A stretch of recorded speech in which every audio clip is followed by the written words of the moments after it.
I'm the legally blind artist that is rapping and painting for justice, hoping, girl, because you got to hold your breath for justice. To see justice before all face to black.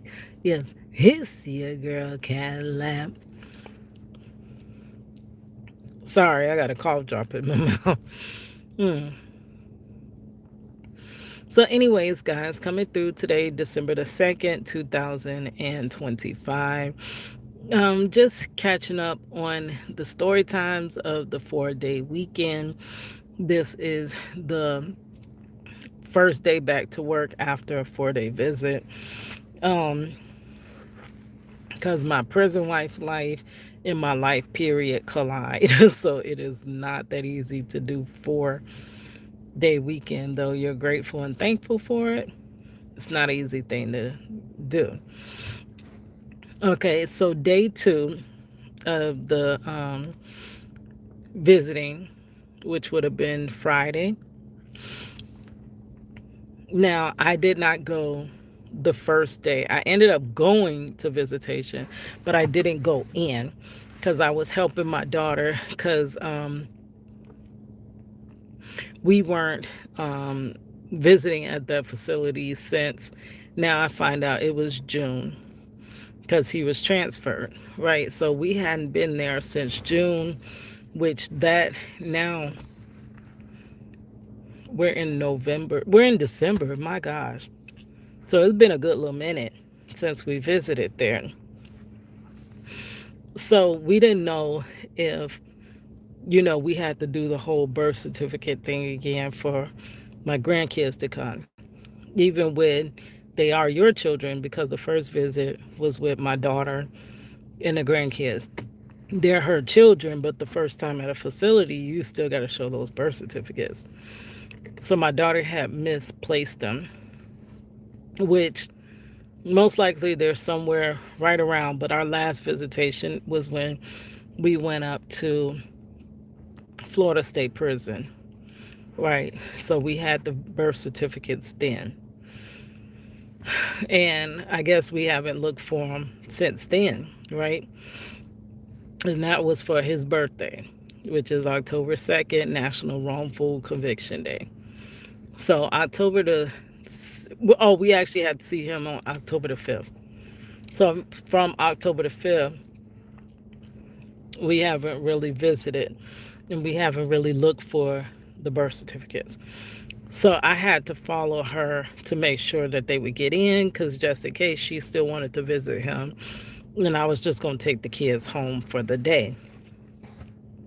They got into visitation. I left. And then soon after, I had to go to work. So getting off of work, what time did I get off of work that night? 11. I forgot because I took somebody's shift. I switched with them. I got off at 11 p.m.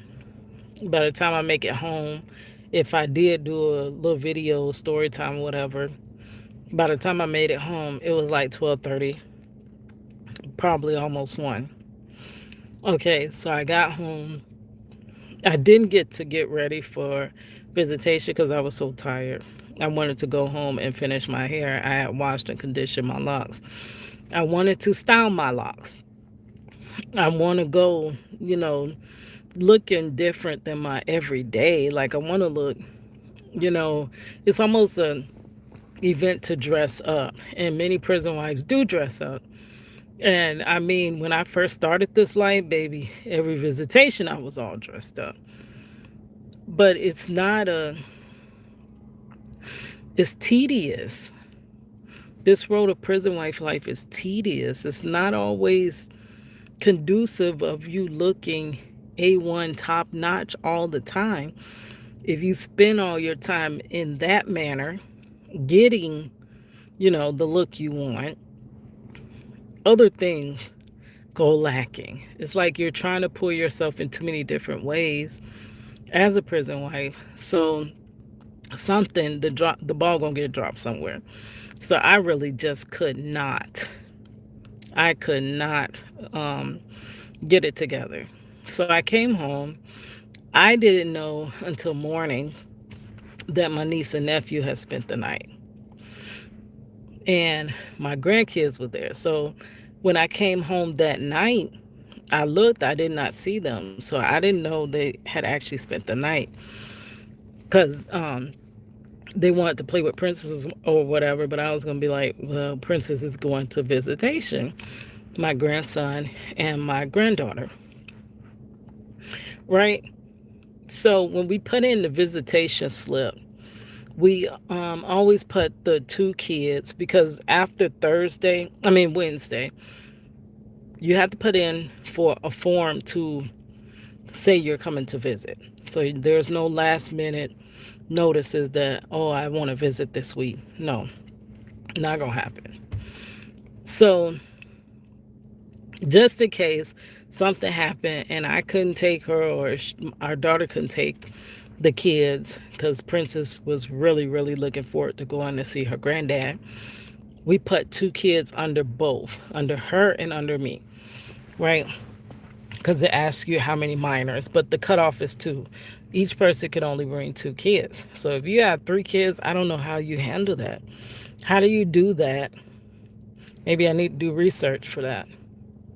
If you are a mother of three kids and your husband is incarcerated or wrongfully incarcerated like mine, and this is how you raise your children, and that would be a burden if you're going up the road because many times you go for a full weekend. So how a mother of, let's say, five, or a mother who just has two kids, some people, but many people have more than two kids.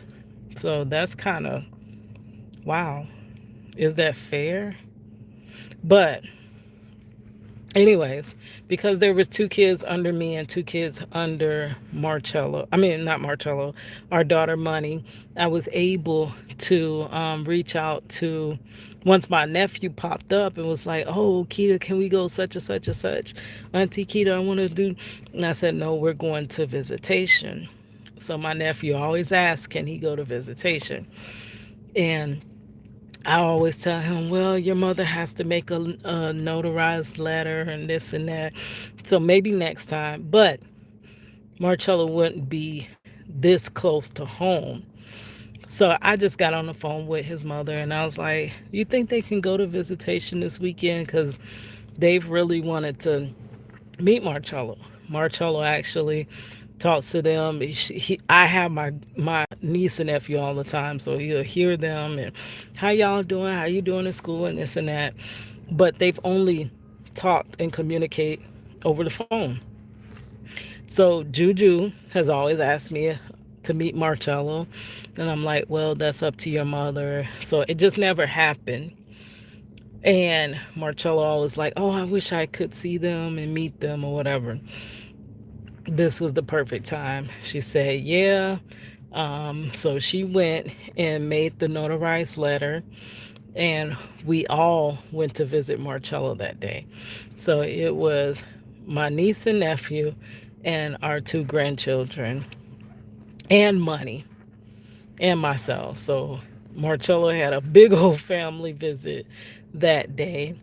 Um, we knew that it was going to take a little bit longer because the kids had never visited. Anytime you're a first time visitor, it takes a little bit longer to process you. Well, anywhere from a little bit to a lot of bit longer to process you into visitation. So I'm always thinking, did I make the letter right? And did I word it correctly? Because any little thing, they can turn you away. Like, this facility is pretty good, but it's just, you already know the entity that you're dealing with alleged DOC. You know the entity, so you never, to always just be prepared and ready for any and everything. So yeah, they ended up getting in. I surprised him because Money had already said told him she's not coming that Friday. She only was coming Thursday because she wants to study, get ready for going back to school and all of that stuff. So she already prepared to, because you want to kind of surprise them sometimes. We used to actually take road trips up there to surprise visit, which now you really can't because you never know what could happen. You can have all of that and then they'll be in confinement or they'll be transferred or they'll, so it's much better for the person you're visiting to know and expect your visit so that is if something goes awry throughout the week, know to find some type of way to communicate to you. Just don't come. Don't waste the time, the gas, the everything that you go through, and the emotional stress. It is stressful emotionally when you prepare for a visit and then you're unable to visit. It takes a toll on you. It does. And the kids. So Money was trying to surprise him by still coming. So he had already called and she was like, no, I'm not coming today. No, I just, but all the while she was ready and up and all of that. So what I had them do was he was under the impression me and the two grandkids were gonna come. So Money and my niece and nephew sat outside on the picnic because you can go inside or outside. Now, this is a little tidbit about prison wife then and now. In 2002, when I started this prison wife life, going outside was actually, you wouldn't believe it, for smokers. They don't even allow smoking in DOC no more. But back then, the our incarcerated citizens, our loved ones, could actually smoke in DOC. And it was a smoking break, basically, to go outside. And it would happen every so often. So they'll have a short smoke break, and then you can come back in. And then they'll have another smoke break, and then you come back in. They'll open and close the outside. So they don't even allow smoking in DOC anymore.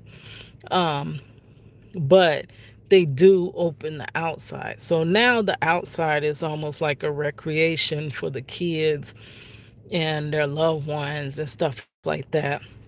And you could just sit outside and get some air or whatever. You and your loved one can walk around the picnic tables and kind of hold hands or whatever. Try to forget, the limits of your relationship. Just act like you're really taking a leisurely walk or whatever. Look up at the sky together or hold hands in the field and just kind of talk or whatever. Just feels like you're kind of trying to get away a little bit. Or it's like an overflow. When the inside gets filled, the outside area is still there. So I had them wait outside, and I just was waiting inside with the two grandkids.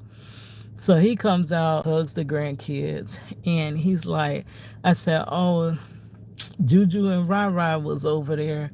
They wanted to come see you. Like, they really wanted to come, but I told them that, they have to ask their mother. He was like, oh, that would have been nice. That would have been nice if they could have came. I say, yeah. Oh, excuse me. Girl, my bad. Excuse me. I say, yeah. So we start walking. And I'm like, he was about to find a seat inside. And I'm like, you don't want to go outside? We could sit outside. So he's like, yeah, I guess so. So we walk outside. And then Princess said, she said, mommy. And I said, no, that's not your mommy. I said, that looked like your mommy, but that's not your mommy.